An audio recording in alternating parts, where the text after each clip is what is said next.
मुझे सिर्फ पहले तो मुझे ऐसे पितरा आने लगे सपने में, वार्निंग देने लगे। मुझे पितरा लोग ले गए उठा के, और वो लाइक मुझे ऐसे सपने आए पितरा लोग उठा के ले गए। वहाँ सारे पितरा मैंने देखे लड़ाई की तैयारी कर रहे हैं, जैसे कोई खतरा हो ना। फिर आवाज़ें सुनानी देनी शुरू हो गई, कोई रो रहा है बैल्कनी में से। सपने आने लगे रात को। फिर कुछ नहीं हुआ। फिर मम्मी का एक दिन एक्सीडेंट हो गया और फिर मुझे सर दर्द होने लगा बिना कारण का, बिना बात का। तो हमने डॉक्टर्स को दिखाया, ना माइग्रेन निकला, MRI कराया, CT स्कैन कराया, सब कुछ कराया, एसिडिटी चेक कराई। एक डॉक्टर तो बोल रहा है कि तेरी आंखों के ये ऊपर का होता है ना, जो आंखों का क्या कहते हैं, पलक, वो ऑपरेशन करके खोल के आंखों को चेक करेंगे कि क्या हो रहा है तेरे साथ। फिर हम वहां से भाग निकले कि भाई ये तो नहीं करता। कोई कुछ बता रहा है, कोई कुछ, सिर्फ सर दर्द हो रहा था, कोई निदान नहीं निकल रहा था कि क्या है। माइग्रेन नहीं निकला, वो भी हमने चेक कराया। फिर एक जना ने कहा कि कोई नहीं। फिर अचानक से मेरे एग्जाम आए ना, मेरे 11th 12th में थी और मैं बहुत ही लाइक होनहार स्टूडेंट थी। मैं बहुत ही पढ़ने में बहुत ही शांत, लाइक मेरा 94 96 ऐसे परसेंटेज आते थे। एग्जाम के टाइम पे ही मुझे ऐसा होता था कि दिखना बंद हो गया। अब मैं साइंस की स्टूडेंट थी, साइंस में लिखना तो होता है पेपर फुल थियरी के साथ, पर ड्राइंग भी करनी होती है। वो दिखे ना तो कैसे करेगा इंसान। मैं भी ठीक थी, मैंने ठान लिया था कि मुझे पढ़ाई तो करनी है और मुझे टॉप तो आना ही है। तो मैंने सोचा कि कोई नहीं दिख नहीं रहा, पर मेरे दिमाग में क्या चल रहा है उससे तो मैं ड्राइंग कर सकती हूँ, पेपर लिख सकती हूँ। तो मेरे उसमें भी अच्छे मार्क्स आ गए, 94%। फिर डॉक्टर को दिखा तो डॉक्टर बोल रहा है कि इसे घबराहट हो रही ना एग्जाम की, इसलिए उसे दिखना बंद हो जाता है एग्जाम के टाइम, पेपर लिखते टाइम। अब मैं कह रही हूँ कि मैंने प्रिपरेशन इतनी अच्छी की है, मेरा कॉन्फिडेंस लेवल इतना अच्छा है, मुझे डर ही नहीं लगता। मैं बचपन से टॉपर होती आ रही हूँ, ये पहली एग्जाम में नहीं दे रही हूँ। तो अब कहे कि मेरी आंखों की दृष्टि चली गई ये पेपर ले, क्योंकि वो तो सबकॉन्शियस होता है ना। सबकॉन्शियस एक बार घुसा रही है ना, लोगों की डिक्शनरी बहुत बड़ी होती है, मतलब कई डेफिनेशन ढूंढ आते हैं, सबकॉन्शियस माइंड में ये होता है। तो कोई नहीं, ठीक है कोई नहीं। फिर एग्जाम खत्म हो गए, फिर भी सर दर्द नहीं गया। तो एक ने कहा कि हो सकता है ये डिप्रेशन का लक्षण हो। बस वहीं से मेरी बाजी गई, मैं गई खाई में। डिप्रेशन के डॉक्टर, दवाई लेते ही सर दर्द गायब। जैसे प्रेत मेरे पे क्रिया ही ऐसी ठोक दी थी कि मैं पागल हो जाऊँ। और मैंने जैसे ही पागलपन की दवाई लेनी शुरू करी ना, मेरा सर दर्द गायब एक ही झटके में, एक दवाई के डोज में। पर डिप्रेशन की दवाई को आपको पता नहीं कि उसकी साइड इफेक्ट बहुत ही घटिया, क्योंकि दिमाग के केमिकल्स को इनबैलेंस करती है। तो मेरे मूड स्विंग होने लगे। तो मुझे एंजाइटी नहीं थी, एंजाइटी होने लगी। ओके, उसमें मेरे पापा पे भी प्रेत चढ़ा हुआ था। तो मेरे पापा भी अजीब बिहेव करते थे। मेरे पापा क्या करते थे, वॉशरूम से आते थे, हाथ नहीं धोते थे, जानबूझ के दरवाजा खुला छोड़ दे और मुझे मेरे प्रेत वहां से इसको जाप होगा, इसका अभी जाप होगा इसका जब आएगी। हाँ, मेरा प्रेत वहां से बदबू लेता था, तो मुझे उसकी आवाज आई, मुझे और किसी स्मेल ही ना आए। तो फिर मेरे पापा जानबूझ के ऐसा करते थे। मैं बार बार टोकू ना तो पापा बंद ऐसा नहीं कहते कि मैं बंद कर दूंगा बेटा, झगड़ा करते थे। फिर डॉक्टर को जाके बोल दिया कि बार बार मुझे ये कहती है। तो डॉक्टर ने OCD की दवाई, डॉक्टर ने पापा को ये नहीं कहा कि आपको वॉशरूम का दरवाजा बंद करने की समझ नहीं है, डॉक्टर ने उनसे कुछ नहीं कहा, मुझे OCD की दवाई खिलानी शुरू कर दी। उससे मेरे ब्रेन केमिकल्स और बेकाबू हो गए। फिर उससे मुझे एंजाइटी बढ़ने लगी, मैं रोने लगी बैठी बैठी, ऐसे कांपती थी, शेक करती थी पूरी, ऐसे हिलती थी, पागलों जैसा बिहेव करने लगी मैं। तो फिर डॉक्टर को बताया, डॉक्टर ने कहा कि स्किज़ोफ्रेनिया है, स्किज़ोफ्रेनिया की दवा ठोकी। ओके, मैं दवाई, फिर तो मैं कम्प्लीटली बेड रिडन हो गई। मुझे कुछ समझ ही नहीं, मुझे ऐसा लग रहा है कि मेरे कोई उद्धार ही नहीं है, मैं तो गई काम से खड्डे में।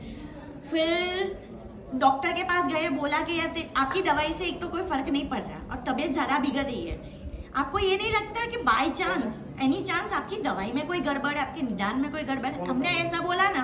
वो डॉक्टर अमेरिका से आया था और टॉप डॉक्टर था। उसने मुझे क्या कहा पता है, और मैंने ये कहा कि मैं जब पूजा पाठ करती हूँ तब मुझे अच्छा लगता है।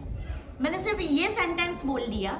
उसने मुझे क्या कहा पता है, तू मंदिर में जा, मंजीरे बजा, तेरे जैसी लड़कियों के कुछ नहीं होने वाला। उसने मुझे ये बोला। ओके, ये तब की बात है जब मैं इंडिया में थी, तब मैं US में गई भी नहीं थी।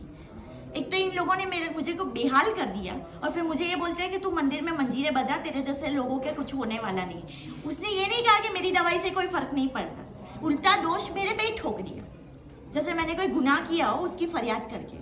फिर उस दिन मैंने सुसाइड करने की अटेम्प्ट किया। मेरे पापा ने खिड़की का कांच तोड़ दिया मुझे रोकने के लिए, और फिर सब पड़ोसी इकट्ठे हो गए। तब मैंने कहा कि बस इनफ इज इनफ। मेरे पापा ने कहा डॉक्टर बदलते हैं। दूसरे डॉक्टर के पास गए तो मैं उसके सामने शेक कर रही। उसने कहा कि यार ये ट्रॉमेटाइज है, क्या खिला दिया उसे। तो फिर उसने मुझे ट्रॉमा से बाहर निकालने के लिए 2 हफ्तों के लिए एडमिट किया। 2 हफ्तों के लिए उसने मुझे सुला ही रखा, मैं सोती रही।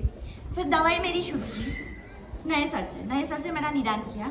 उसने मेरा पहले तो उस डायग्नोस ही नहीं कर पा रहा था, प्रेत अलग अलग लक्षण दिखा रहा था, दवाई की इफेक्ट अलग अलग आ रही थी ब्रेन केमिकल इम्बैलेंस से। तो पहले तो उसने मुझे इतनी सारी नींद की दवाई ठोक दी कि मैं सोती रही। और सोते जैसे उठती थी ना तो मुझे एक ही विचार, मेरा कुछ नहीं होने वाला। मैं रोती थी, फिर से सो जाती थी। ऐसा ही चलता रहा। फिर उसने दवाई चेंज की। पहले कभी कभी मेरा मूड इलेवेट होता था क्योंकि दवाई उसने कम की, कभी कभी उसको दवाई बढ़ा देता था तो मेरा मूड डाउन हो जाता था।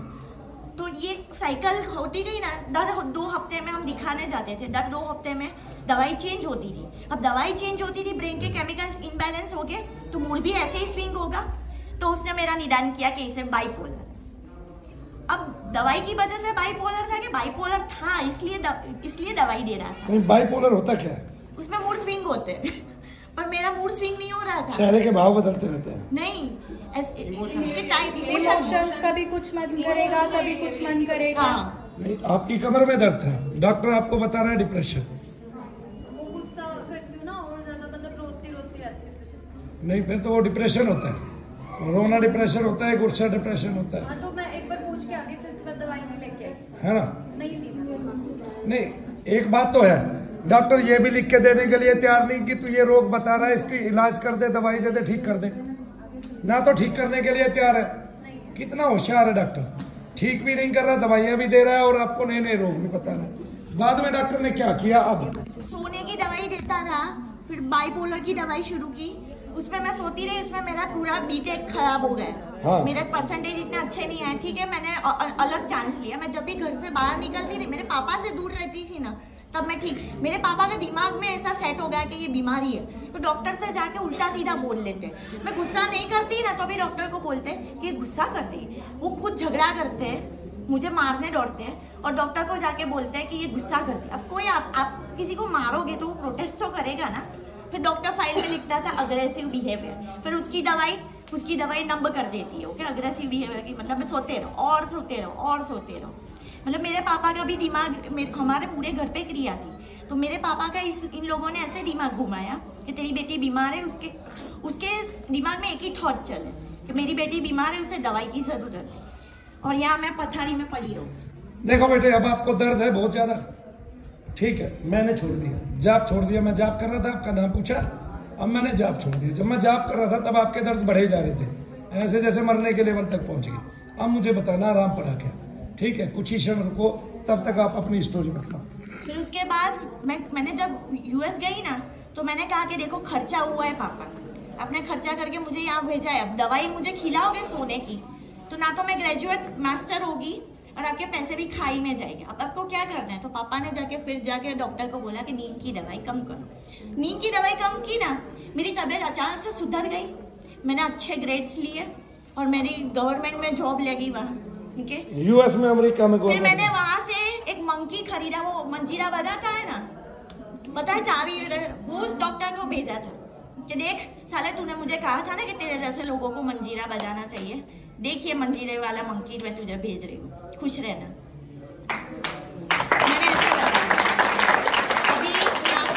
ये भारत के उस डॉक्टर को जो अमेरिका से पढ़ के आया था, बहुत अच्छा जवाब था बिटिया का। ठीक है ना, ये डॉक्टर अपने से ऊपर किसी को समझते नहीं, इनसे ठीक कोई होता नहीं है। अभी मुझे एडमिट किया था। अभी आपने देखा एक रोग की एक महिला पूरी की पूरी ठीक हो गई जिसको सोराइसिस था। डॉक्टर कोई भी गारंटी नहीं ले सकता, किसी भी रोग की गारंटी नहीं ले सकता।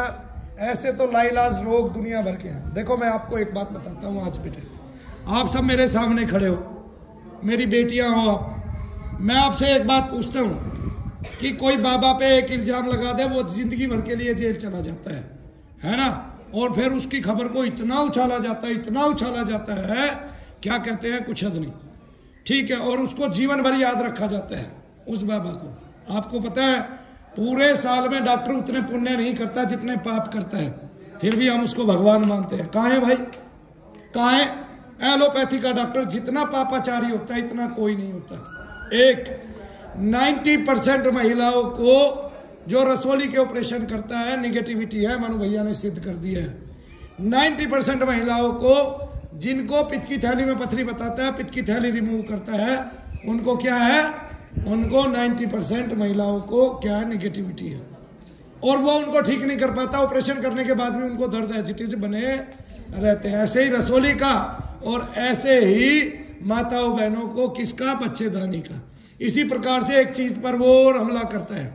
एक चीज पर, किस पर? एक हमला तो बंद हो गया सरकार के कारण कि अब वो लड़की को और लड़के होने को चेक नहीं कर पाता। एक हमला वो और करता है, और वो हमला है उन माताओं पर जिनको वो ये बता देता है अभी बच्चा करना पड़ेगा पैदा और पेट काटना पड़ेगा, ऑपरेशन के बिना बच्चा नहीं होगा। फिर वही लोग कंप्लेंट नहीं करते, दूसरे हॉस्पिटल में जाके या सरकारी हॉस्पिटल में जाके अपने बच्चों को नॉर्मल डिलीवरी करा लेते हैं। लेकिन उनको कंप्लेंट करनी चाहिए, उनको इन डॉक्टरों को सजा दिलानी चाहिए कि कमीने तूने बताया था ये सिजेरियन होना था और अब ये नॉर्मल कैसे हो गया। दर्द बढ़ा कि घटा? क्यों बढ़ा रहा हूं मैं? जब तक निगेटिविटी को मारता रहा, यानी कि मंत्र शक्ति से उसके अंदर शूल गोड़ता रहा, जब तक उसको दबाव मारता रहा तब तक वो इसको दबाव मारती रही। छोड़ा तो उसकी स्थिति में परिवर्तन आ गया। इसी तरह वो कटेगी। क्या डॉक्टर ऐसा करके दिखा सकता है सरेआम सारी दुनिया के सामने? दिखा सकता है? बोलो शनिदेव महाराज की जय। देवांशी, लास्ट में क्या हुआ? लास्ट में डॉक्टर ने क्या कर दिया? अभी मुझे कुछ महीने पहले ही फिर से हॉस्पिटल में मेरे पापा ले गए जबरदस्ती। तब मैंने डॉक्टर से मांगा डिस्चार्ज। मैंने डिस्चार्ज नहीं मांगा, मैंने कहा कि ठीक है मुझे आए कुछ पढ़ने को दो, मैं हॉस्पिटल में पूरे दिन बेड पे नहीं बैठ सकती, मैं पागल हो जाऊंगी नहीं हुई तो भी। और वहाँ कम्प्लीटली मेंटली डिसेबल जो थे ना, बोल बोल करते हो ऐसे लोग थे। तो मैंने कहा कुछ मुझे रीडिंग का दे दो। मतलब सारे मेंटल थे पूरे? वहाँ मुझे भेज दिया था। देखते भी नहीं कि ये पेशेंट के नॉर्मल दिख रहा है तो उसे अलग वार्ड में डाल, अलग वार्ड में डाल, वरना इस पे भी नेगेटिव इफेक्ट आ जाएगी ना। तो मैंने डॉक्टर को कहा कि मुझे कुछ रीडिंग के लिए दे दो। तो कि तू क्या रीड करेगी? मैंने कहा कोई इंग्लिश न्यूज़पेपर दे दो। तो कि तेरे जैसे लोगों को तो सोसाइटी में खोलना ही नहीं चाहिए। क्यों भाई, मैं तेरे से गिरी हुई कहाँ से हो गई? तेरे जैसे, मुझे उस डॉक्टर ने ऐसा कहा, वो नया ही डॉक्टर था, ओके, नया ही आया था। मुझे बोले तेरे जैसे लोगों को सोसाइटी में खुला छोड़ना ही नहीं चाहिए, तेरे जैसे लोगों को इंडिपेंडेंस देनी ही नहीं चाहिए सोसाइटी में, सोसाइटी हमारी बर्बाद हो जाएगी। क्यों, मैं इतनी बुरी हूँ क्या? मैं इंसान नहीं हूँ, किसी की बेटी नहीं हूँ। तू भगवान से भी बड़ा है कि मुझे, तू भगवान से भी बड़ा है कि मुझे इतनी हीन भावना से बोल रहा है। तेरे जैसे लोगों को सोशल इंडिपेंडेंस सही देनी चाहिए, एक काल कोठड़ी में बंद करके रखना चाहिए, ऐसा मुझे डॉक्टर ने कहा।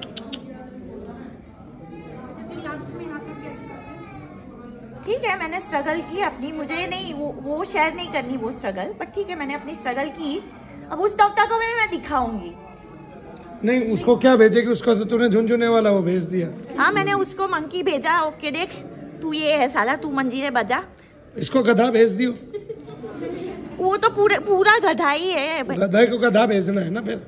अब देख ये उसके लिए देखो 2 दिन से वहाँ डॉक्टर बना होगा, वहाँ अप्रेंटिसशिप करता होगा। हाँ। उसकी फुल टाइम जॉब भी नहीं होगी, समझ रहे हो? वो फुल टाइम डॉक्टर भी नहीं होगा, वहाँ का कॉन्ट्रैक्टर होगा या कुछ होगा।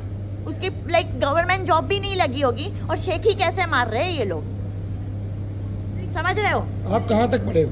अरे मैं मास्टर डिग्री तक पढ़ी हूँ और मैं यहाँ से नहीं पढ़ी। बाय द वे, मैं सॉफ्टवेयर इंजीनियर हूँ। मैं गवर्नमेंट में जॉब करती थी और मुझे ये बोल रहे हैं कि तेरे जैसे लोगों को सोसाइटी में इंडिपेंडेंट। यूएस में पढ़ी हुई लड़की को मास्टर डिग्री को ये कह रहा है। हद ही कर दी डॉक्टर ने। उस दिन मैं डॉक्टर नहीं था, नीच था, कोई गधा था, कमीना था। मतलब नीच नाम बताइए उसके गधे का, कमीने का। अमित था, अमित शाह या कुछ। अमित शाह नहीं था, मतलब कोई हिंदी डॉक्टर था तो शाह नहीं होगा, शाह तो गुजराती सर है। अमित था, मतलब वो भी सड़ू दिमाग का था, उसे भी कोई मेंटल इलनेस होगी। वहाँ की नर्स भी बातें कर रही थी। मेंटल होगा। हाँ, वहाँ की नर्सें भी बात कर रही थी कि हमें ये डॉक्टर अच्छा नहीं लगता, सड़ू दिमाग का है, सिगरेट या कुछ फूकता होगा। जय श्री देव।